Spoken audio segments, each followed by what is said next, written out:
नाते और मुशायरा है और जाहिर सी बात है कि इसी मौजूद पर से होना चाहिए। अकेला हो बशर जिसका ज़मीन पर था नहीं सारा, अकेला हो बशर जिसका ज़मीन पर था नहीं सारा, हमारे रहनुमा जैसा बशर कोई नहीं आया, हमारे रहनुमा जैसा बशर कोई नहीं आया।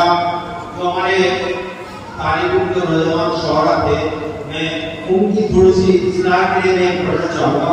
काम तो उसे उन्होंने बहुत अच्छा बताया, वैसे उनकी विषय बहुत शानदार रही है, लेकिन जरा चूक ये थोड़ा सा आप यूट्यूब पे दूसरे जो मशहूर शायरान को सुने तो फिर आपको वो नसीहत नहीं आ जाए। अकेला बशर जिसका ज़मीन पर था नहीं सारा, अकेला बशर जिसका ज़मीन पर था नहीं सारा, हमारे रहनुमा जैसा बशर कोई नहीं आया, हमारे